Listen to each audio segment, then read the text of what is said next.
What's up, y'all? It's Nay. Welcome back to Navy Living. Thank you so much for tuning into this video. If you will, go ahead and like, comment, and subscribe. Today, we are going to go ahead and do a question and answer. Some people had questions about my college experience, so we'll go ahead and answer those questions right here. So the first question is, why did you choose to attend an HBCU?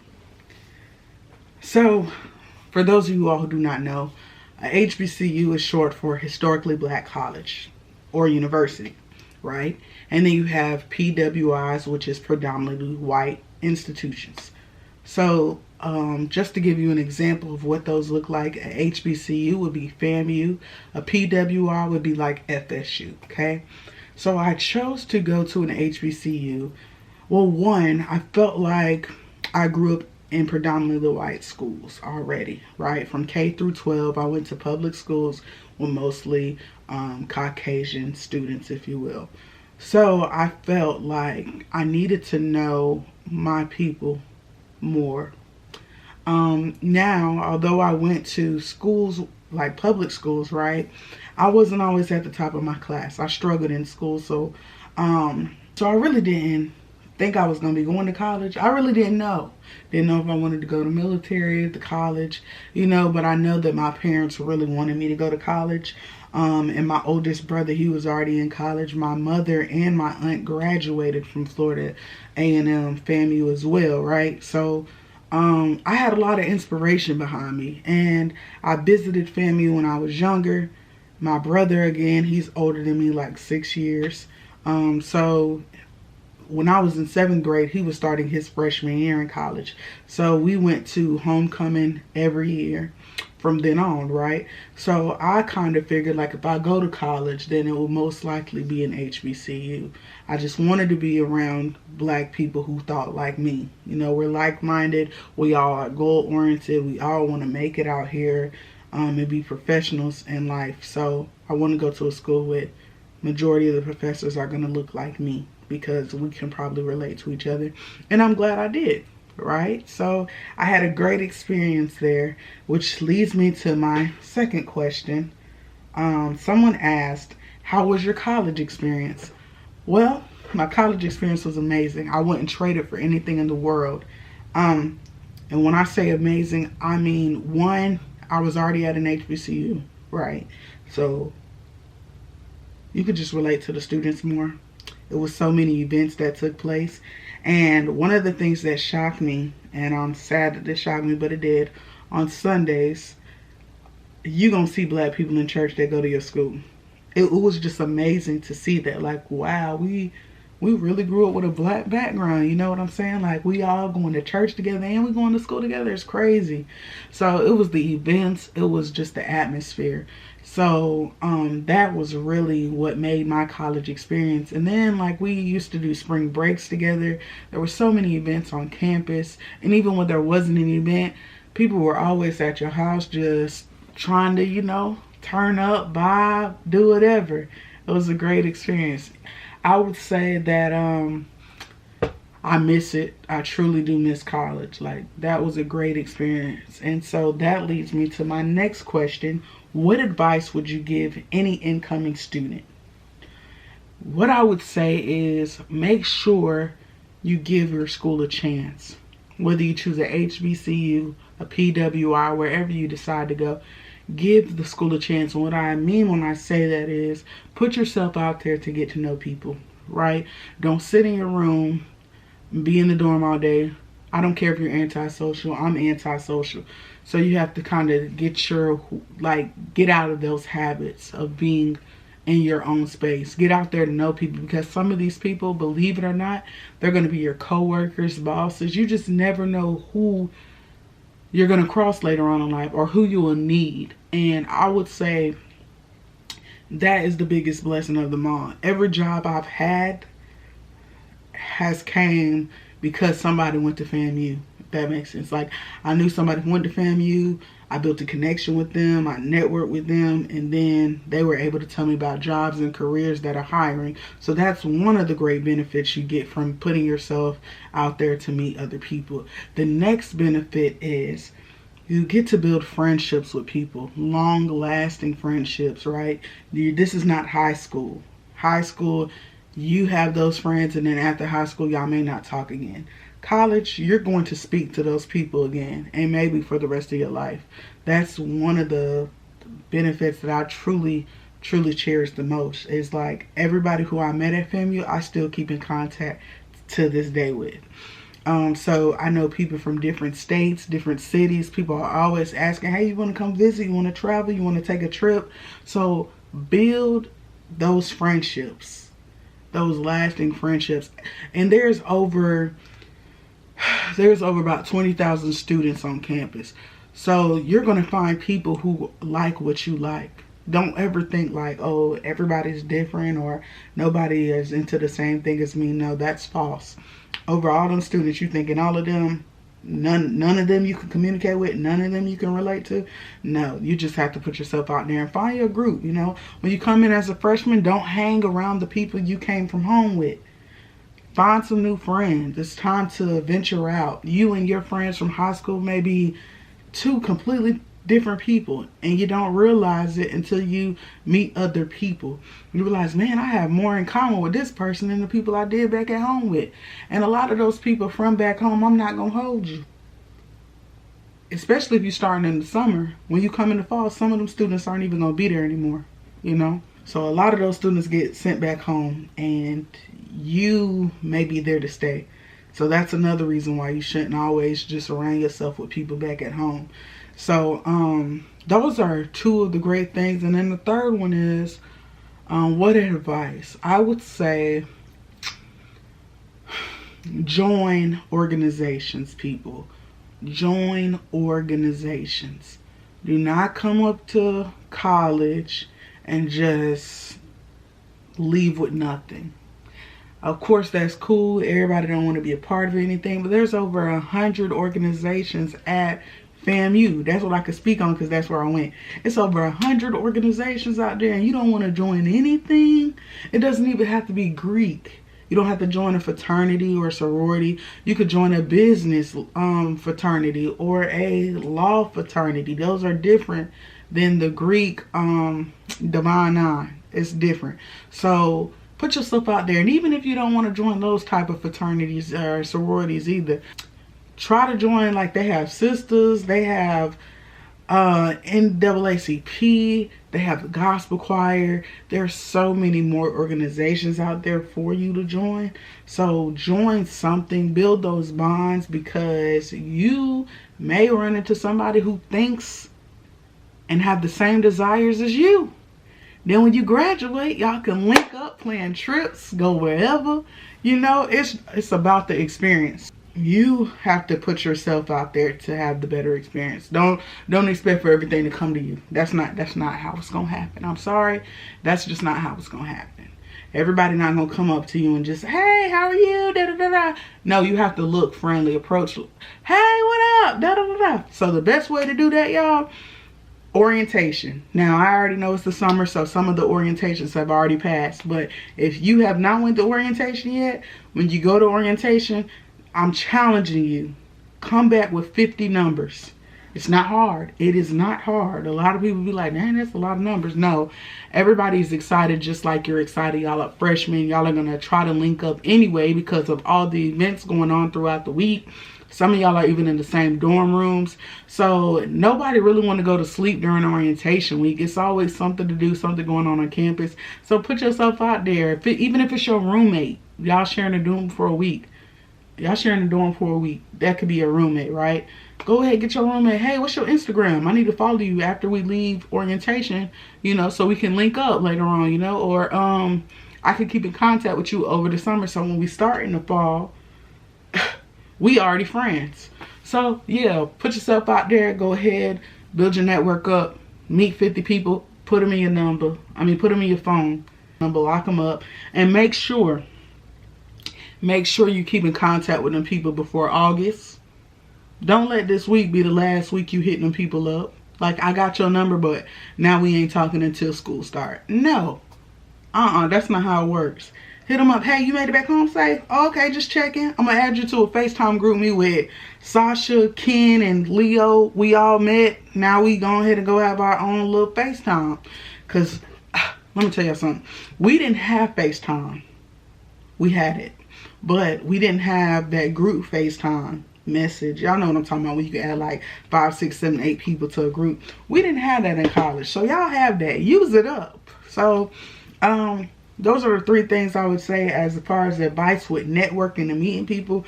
One of the things I would say too, and I should have probably said this first. Yeah, so I would definitely say stay close to your professors. I should have probably said that first. So yeah, that's the 4th one, y'all. Stay close to your professors. And especially if it's a class that you know you may lack some skills, or your skill set may not be as strong as it should be. Say for instance, you're failing at math, or you may not be good at math. You don't need to be with your friends on the set or hanging out doing whatever. You need to be in that professor's office hours. You build that relationship with your professor. They can help you pass the class.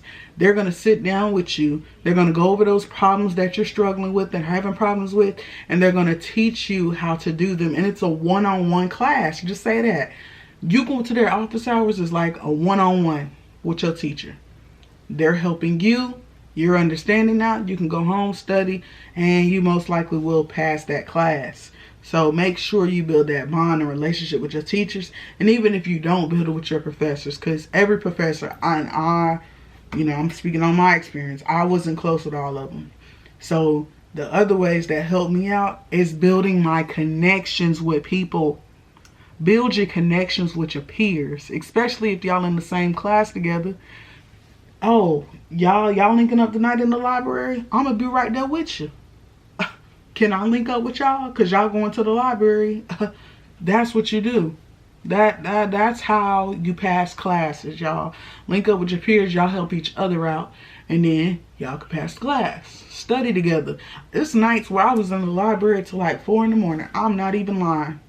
Not even lying. Group projects, group studying, just all types of stuff. You have to advocate for yourself.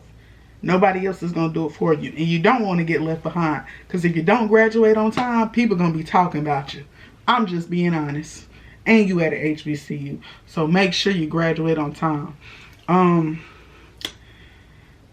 Those are the important things that I would say about college. That's the advice I would give to any incoming student. Stay focused. Your parents sent you up there, your guardian, they sent you up there to stay focused. They didn't send you up there to have fun and be playing around. All of that comes later. So my experience was great because I made sure after my grades were taken care of, I put myself out there to meet new friends, build relationships, all of that stuff. So this is the order that you want to live in college, right? First, the grades have to be there. They have to be. So that's the order, y'all. It's grades, because that's why your parent or your guardian sent you there. They sent you there so you can graduate and get your degree. So that's first. Second is all the events, the whole experience that I was telling you about that I love so much. That's second. You got to make sure you enjoy your time while you're in college. If not, you really didn't give your college a chance. And so then when you graduate, you like, yeah, I don't ever have to come back again. The reason why you feel that way is because you never put yourself out there to meet other people or build those relationships. So that's second, right? And then third is everything else that comes behind that, So that's the advice I would give to any incoming freshman. And like my father always said, and I'm going to put this in here, he always said college is a gift. Everybody's not blessed to go to college. Everybody may not experience college for different reasons. You're able to, so you better do something with it. I heard that and I graduated. 2 degrees. So that brings me to my next question. What program did you graduate from? I graduated with my bachelor's in criminal justice and I graduated with my master's degree in social work. Both of the programs were great. I loved and enjoyed each one of my experiences. I wanted to do criminal justice because I was in JROTC in high school.